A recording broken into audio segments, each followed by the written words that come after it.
Jean-Claude a 2 frères qui sont atteints comme lui. Par contre, on a juste une nièce qui est atteinte. Et ensuite, nous ensemble, on a 4 enfants. Et on en a 2 qui sont atteints et 2 qui ne l'ont pas. Voilà. Est-ce que vous orientez? Alors moi, nous, c'est uniquement grâce à l'AFM. Voilà. C'est vraiment l'AFM qui nous a mis en lien avec les bons spécialistes, avec le bon neurologue, la preuve du premier neurologue qui a annoncé que des horreurs à mon fils et à moi-même, mise en place avec l'ergothérapeute, avec cardiologue, pneumologue, gastro-entérologue, mais uniquement au sein de l'hôpital, ce qui fait que pour nous c'est à 1 heure de chez nous. Mais là au moins, ils sont pris en charge par des médecins qui connaissent la maladie et qui surtout ne vont pas faire de bêtises parce qu'il y a quand même des précautions parfois aussi à prendre. Donc nous, c'est vraiment l'AFM qui nous a envoyés dans les bons services, vers les bons médecins. Sinon, je pense que ce serait assez catastrophique. Ce qu'il faut savoir, c'est important, c'est qu'en France, en fin de compte, j'ai discuté avec des médecins généralistes qui nous expliquaient que sur tout leur cursus, il y avait 2-3 heures consacrées à la myologie, aux myopathies, et que du coup, ils ne connaissent pas vraiment les maladies. Alors, à moins d'en trouver un que ça a intéressé, qui est allé un petit peu plus loin, ils sont un petit peu perdus. Et notre généraliste, qui est une femme formidable, s'est excusée en disant mais je savais pas, mais je connaissais pas, mais j'aurais dû savoir, j'aurais dû comprendre. Alors elle, maintenant, elle y est sensibilisée, mais la plupart du temps, ils nous disent que c'est un problème d'adolescence, que... Non, il n'y a pas de connaissances, mis à part ceux qui sont proches des centres pluridisciplinaires en France. Je trouve qu'il y a peu de médecins qui sont au courant. Voilà. Oui, je pense que c'est par recommandation de l'AFM et puis entre familles. Quand on se rencontre entre familles, on se rend compte que certains connaissent plus que d'autres. Et là, mais oui, c'est toujours par l'AFM. Je me demande en France comment on ferait s'il n'y avait pas l'AFM. Très sincèrement. Alors, Yves, c'est régional. Il y a des centres hospitaliers qui vont être dans un département, enfin dans une région, et donc on peut aller dans le centre hospitalier de la région. On n'est pas obligé de monter à Paris. Il y a plusieurs pluridisciplinaires, centres hospitaliers qui ont une consultation pluridisciplinaire. Tu sais ce que c'est une consultation pluridisciplinaire qui est mise en place, qui est financée par l'AFM, et du coup, voilà, on n'est pas obligé de faire 5 heures de route. Par contre, il est vrai que j'ai entendu dire que parfois, il est intéressant d'aller dans un autre centre hospitalier parce que parfois, il y a des hôpitaux qui vont être plus spécialisés dans une myopathie plutôt que dans une autre. Par exemple, moi, j'ai eu des très bons échos sur Montpellier, je crois. Pour l'arthrogrypose, ça va être à Grenoble. Alors, bien qu'on puisse aller dans plein d'hôpitaux sur la France, il y a quand même certains hôpitaux qui vont être légèrement plus spécialisés.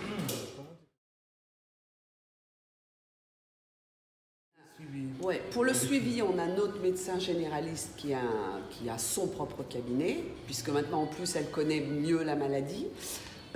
Pour la cardiologie, on a notre cardiologue à Rouen, c'est elle en plus qui a, on va dire, qui nous a orienté tout de suite vers le centre hospitalier de Lyon et qui a entre guillemets sauvé la vie de Joris, parce que je pense que Joris ne serait plus là. Et puis, Joris a été opéré, a eu la pose de son pacemaker par un médecin sur Lyon et il est suivi à distance avec une petite machine. Donc lui, il n'a plus besoin de voir notre cardiologue qui suit mon mari et qui suit notre fille. Mais sinon, non, on voit en priorité les médecins du centre hospitalier à Lyon. Donc la balnéothérapie fait beaucoup de bien, ça c'est ce que nous dit notre fils. La kiné fait du bien, sauf qu'il faudrait que les kinés soient mieux formés et connaissent la maladie, c'est-à-dire que je pense que c'est pas bon par moment de leur faire des exercices et de trop les fatiguer. Je pense qu'il y a une méconnaissance aussi de ce type de pathologie, qu'il faudrait que les kinés soient un petit peu plus formés aux maladies neuromusculaires. Après, ce qui serait très très important, c'est une psychothérapie, un suivi psy familial, aussi bien pour ceux qui sont malades que pour ceux qui ne sont pas atteints. Dans la fratrie, c'est difficile aussi, et pour les mamans ou les papas non atteints. Orthophoniste, mais là c'est pareil, il faut des orthophonistes qui connaissent ce type de maladie. Les gastro-entérologues sont importants aussi, mais en fait le problème premier de la France, c'est la méconnaissance.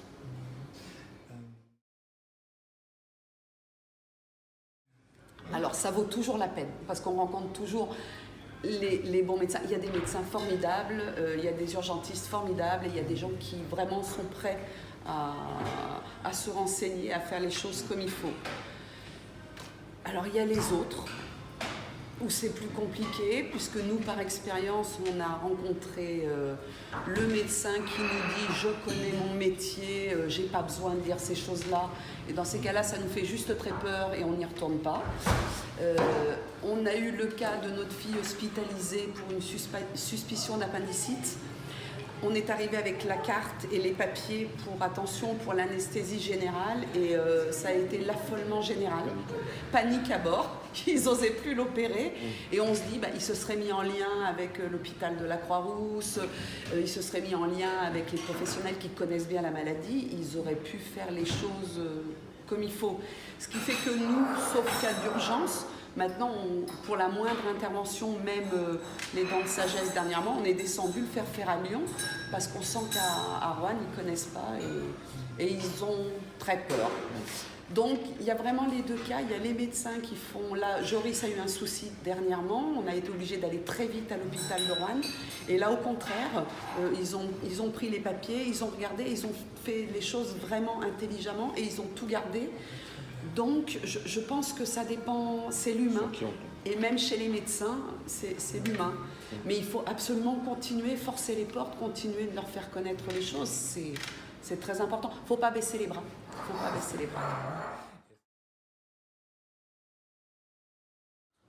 Alors, depuis que je connais un petit peu plus des gens qui sont atteints de Steiner, on a absolument, pratiquement tous le même problème au niveau... Alors nous, c'est pas les assureurs, c'est la MDPH qui gère toutes ces choses-là, les aides, l'allocation adultes handicapés, les cartes prioritaires d'inclusion. C'est la bagarre sans cesse. Ils ne connaissent pas cette maladie. Au niveau des départements aussi, il y a des différences. Oui. Des régions, au niveau des départements, des régions... Au niveau des... Mais quand même, il y a quand même quelque chose de global au niveau de Steiner. Il y a une très grosse méconnaissance. Les médecins qui sont dans les centres MDPH ne connaissent pas la maladie. En général, il y a sûrement une ou deux ou trois MDPH qui sont bien, mais je trouve que dans l'ensemble, on a tous ce problème de reconnaissance. Je vois sur le groupe, notamment quand on lit les expériences des uns et des autres, on se bagarre tous. À la limite, il faudrait que tout le monde soit déjà en fauteuil roulant et très très atteint pour qu'enfin ils se rendent compte que c'est vraiment une maladie invalidante.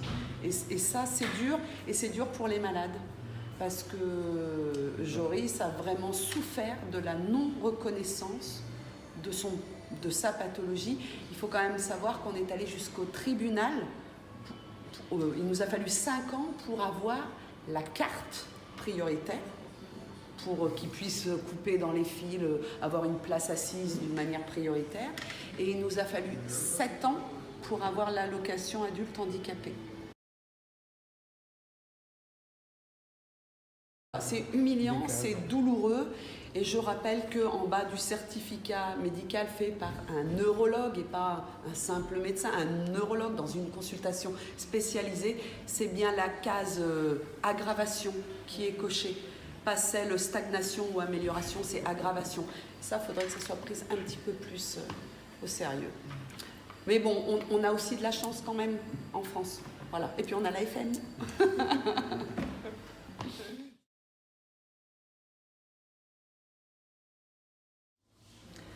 Alors, pour ce qui est du site, sur le groupe de parole sur Facebook, moi c'est grâce à Rémi qui m'a invité sur le groupe, et en fait il nous avait vu, on avait témoigné sur le plateau télévisé pour le Téléthon 2015, et c'est comme ça qu'il nous a connus, qu'il a envoyé un petit message, qu'on a correspondu de temps en temps, et puis qu'il m'a invité sur le groupe, que je trouve formidable. Je pense qu'on s'aide énormément, et ça c'est bien. Après, les seuls groupes qui existent, c'est par l'intermédiaire de l'AFM. J'en reviens toujours à ça, mais ça n'empêche que sans l'AFM en France, je pense que les malades ne se connaîtraient pas, ne pourraient pas correspondre. Et c'est vrai que par moments, on voudrait se voir plus souvent. La France est trop grande, on est tous éparpillés. Tu l'as vu quand tu as fait la carte de France. Et ça, je pense que c'est des moments forts qui font du bien, vraiment. Et ce serait aussi à mettre en place, à mettre beaucoup plus en avant. Et dans les autres pays, je ne sais pas comment ça fonctionne, mais nous en France, je reviens toujours au même. Le jour où un médecin nous conseille de nous rapprocher de l'AFM, petit à petit, on rencontre des gens comme nous, on partage avec des parents, les malades peuvent discuter ensemble. Il y a des choses qui vont faire moins peur, il y a des choses où on va se réconforter. Et puis voilà, on appelle ça faire des échanges ou des expériences de pair à pair. Je pense que c'est vraiment, vraiment très important. Ça fait du bien. Faire partie d'une famille, tu vois, c'est exactement les mots que j'avais employés à l'époque quand on avait témoigné, parce que ça a été tellement dur quand on a appris la maladie, avec une partie de la famille qui s'éloigne, des amis qui vous abandonnent, cette sensation d'être tout seul et de ne pas savoir quoi faire avec cette maladie, et arriver à l'AFM et rencontrer des gens avec la même pathologie, mais aussi rencontrer des gens avec d'autres pathologies, d'autres myopathies, mais qui emploient les mêmes mots, le tsunami, l'immeuble qui s'effondre sur soi, etc. Donc c'est chaud, c'est fort, c'est vrai, et du coup on y trouve une écoute. On se rend compte que les autres familles ont vécu la même chose, la famille qui s'éloigne, les amis qui s'éloignent, et tout d'un coup on ne se dit pas qu'est-ce que j'ai fait de mal. Ça fait vraiment du bien, et oui, moi c'est vraiment une famille, ça me rebooste, ça me donne de l'énergie. Quand j'ai décidé de m'engager encore plus, c'est vraiment pour ça aussi, c'est parce que je me rends compte qu'ils me donnent beaucoup et j'ai envie de leur donner beaucoup, et je me dis que je fais quelque chose d'utile pour les enfants. Donc c'est aussi bien pour ma famille que pour les autres familles que j'ai rencontrées. Et voilà, tout seul on va plus vite, mais ensemble on va plus loin. Donc, si c'est fait par les personnes qui connaissent le problème et qui vivent le problème. Qui vivent. Le connaître, c'est une chose. Oui, le connaître et le vivre. Donc ça peut qu'avancer dans le bon sens. On sait de quoi on parle. C'est comme les gens qui mettent les mains dans le cambouis et puis qui après essayent de diriger quelque chose, diriger même une entreprise ou ce que tu veux. S'ils connaissent déjà dès le bas de l'échelle, ils sauront quoi faire en haut. Donc nous, on est concernés, on est des parents concernés, des malades concernés. Donc on sait de quoi on parle, on sait de quoi on a besoin. Donc on sait dans quel sens il faut aller, on sait quelle route il faut prendre, et on sait quel médecin il faut aller voir, et on les bouscule, et on bouscule les chercheurs. Et j'ai discuté dernièrement avec Cécile Martina à ISTEM, qui est la directrice d'ISTEM, et qui travaille sur Steinert.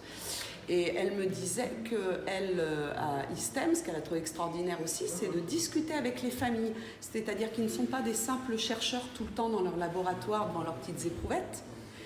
Ils voient les papas, les mamans, les enfants, qui peuvent leur dire ce qui est important pour eux.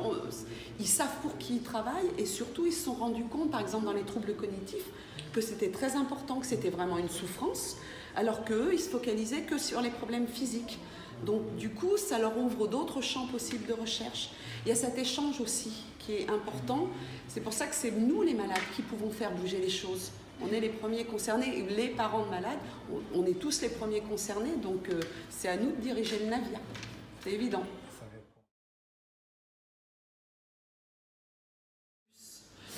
Je pense que dans cette pathologie, il y a vraiment des choses difficiles, mais que tant qu'on le peut encore, je ne suis pas non plus complètement naïve, c'est bien d'essayer de s'en servir pour faire un petit truc en plus. Nous, dans le cas de Lou, c'est ce qu'on lui dit, puisqu'elle chante, que c'est sa passion, qu'elle écrit des chansons, et qu'il y a plein de belles jeunes filles en France qui écrivent des chansons, qui chantent très bien. Et nous, on lui dit toujours, peut-être que ce petit moins que tu as, eh ben, tu peux t'en servir pour, après tout, pousser des portes que tu ne pourrais pas pousser si tu étais quelqu'un de... normal, j'aime pas le terme, quelqu'un sans besoin spécifique. Tu as ce besoin spécifique, donc tu as en fait un petit plus qui va peut-être te permettre d'avancer. Donc il faut le mettre en avant. Il faut essayer d'une manière ou d'une autre de le mettre en avant. Et je pense que tout ce qui est artistique fait beaucoup de bien à ceux qui ont Steinert, puisqu'autour de nous, on a rencontré d'autres jeunes femmes qui chantent. Joris danse, j'ai vu Steffi, j'ai vu, c'est aux États-Unis cette personne qui fait de la danse, je crois. Mindy. Voilà, et j'ai l'impression qu'il y a vraiment une fibre artistique, et il faudrait peut-être pousser un petit peu plus loin aussi de ce côté-là, parce qu'en plus ça fait du bien, ça permet d'exprimer son chagrin, sa colère, ça fait du bien.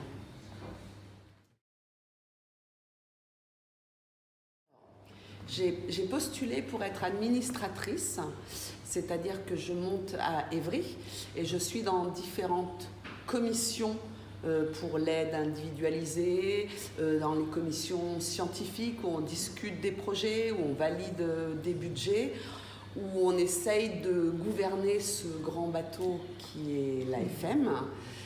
J'ai un devoir de représentation aussi, un devoir de parole, aller expliquer ce qu'est l'AFM, aller témoigner. Et ce qui est donc toujours très important de rappeler, c'est qu'au sein du conseil d'administration, à la gouvernance, nous sommes des bénévoles et nous sommes tous malades et parents de malades. Donc ce qui permet de comprendre que c'est un bateau qui tient, alors il ne tient pas la route, il tient la mer, malgré la tempête.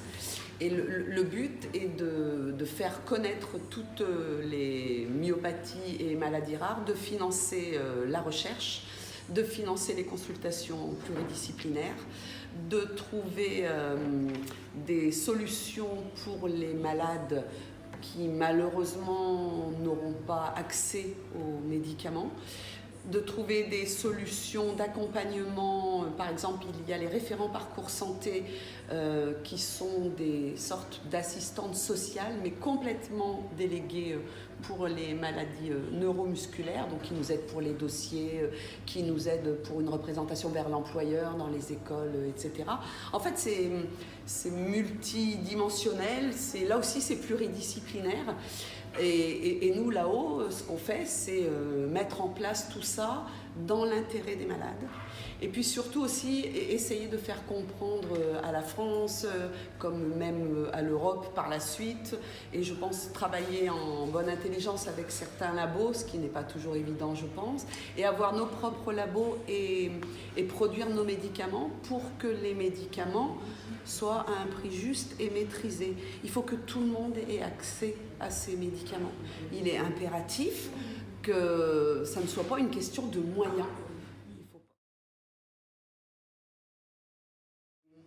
J'ai pas eu envie de m'investir au niveau Steinert à l'époque parce que j'étais absolument pas assez solide pour être confrontée à ma maladie tous les jours. C'est-à-dire que quand je suis rentrée à l'AFM, qu'après j'ai fait l'université AFM Téléthon, j'ai commencé à aller un petit peu à droite à gauche, à connaître l'AFM de plus près. Le vice-président m'avait téléphoné, puis on s'était vu à un moment, il m'avait dit « Où est-ce que tu as envie d'aller ?» Il sentait que j'avais envie de devenir un petit soldat. Et je lui avais dit « Il y a une chose de sûre, je ne veux pas rentrer au groupe d'intérêt Steiner parce que je ne vais pas tenir. » Je n'étais pas encore assez solide pour voir mon ennemi personnel. J'étais capable de me battre devant toutes les maladies, la maladie en général. Là, ok. Mais mon ennemi personnel, ça, c'était pas possible.